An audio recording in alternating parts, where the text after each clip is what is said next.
Welcome to Aquaponics. We're sitting here in our dome in mid-May. As you can probably see looking around, things have changed a lot the last little bit. I thought it was a good time to maybe catch up on everything that we've been doing because the changes haven't just been inside, they've been outside as well. So we'll kind of take you on a quick tour. Let's go check it out. So first off, you'll notice that we did mount some fans in the dome. And we also got some new shelves just to hold some tomatoes and stuff that are growing. Over here is our inlet fan. So this fan has been mounted so it's pulling in. This is the northwest corner, so it's taking this cooler air, pushing it out into the dome. And then on this far side there, that's our outlet fan, so it's pulling the air out. So it's nice that we have that kind of shady side where we're pulling the air to keep it a little bit cooler.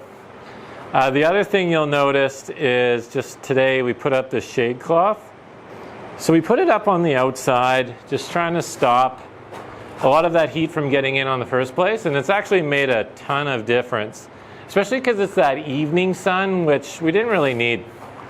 I love these ratcheting kind of carabiner straps. We use them inside for a lot of our solar lights. But we sunk a couple eye bolts in the structure. Still need to go through and silicone them so that they don't leak. But then we use these ratcheting straps to hook up to the shade cloth and pull it tight. We moved some more fans in, so they all have their own panels right now. This one was originally on our climate battery, but now it's just attached to its own panel, just circulating air around.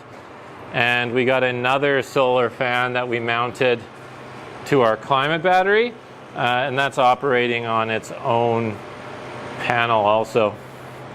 You'll see that there's lots of life. These are some student projects growing some flowers. And then over here we have a ton of tomatoes, some wheat. There's a cucumber there.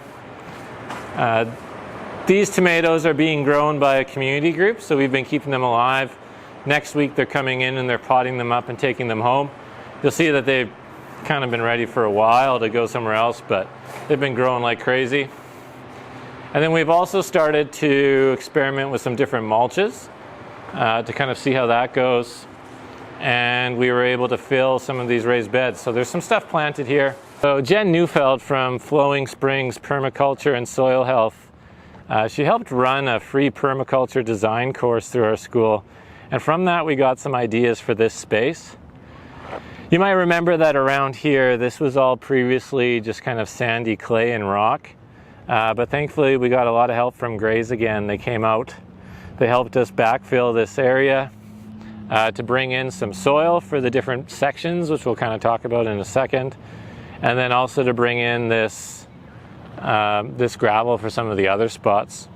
One thing that the permaculture course came up with was this alternative lawn. So we've seeded some microclover, some creeping thyme, and then eventually there's going to be some sedum sod from Eagle Lake as well. We're excited for that, and it's all started to sprout up, so we've been keeping it going.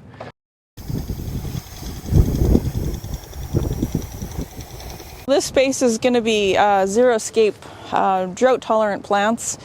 To demonstrate what else we can grow here in Strathmore without too much water. How do we set up these different demonstration areas? If the purpose of the spot is for demonstration, how do you make that in a way that's communicated to people without a guide? So if they came here, would they know what they're looking at? So maybe some signage around what is growing where, like if it was a section of perennial vegetables over there, that there'd be some kind of signage indicating that's what it is. Here we're watering some stuff that students have planted.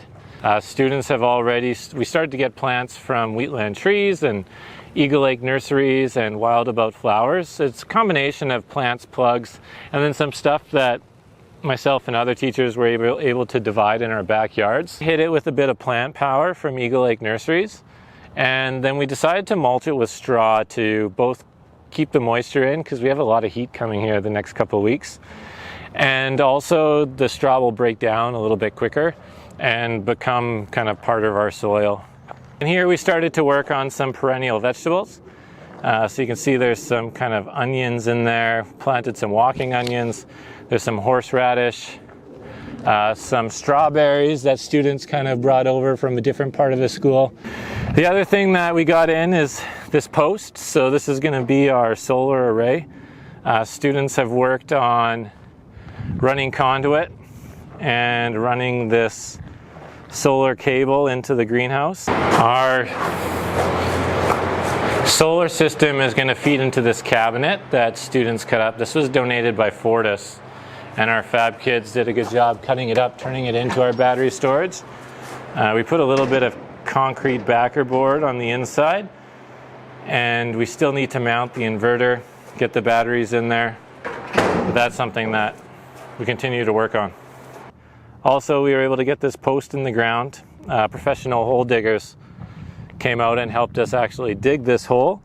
We put the sonotube in, and then Burnco, again, they were pretty amazing. They came out. It was a small job for Burnco, but again, part of the reason why these community projects just work so well, companies like that.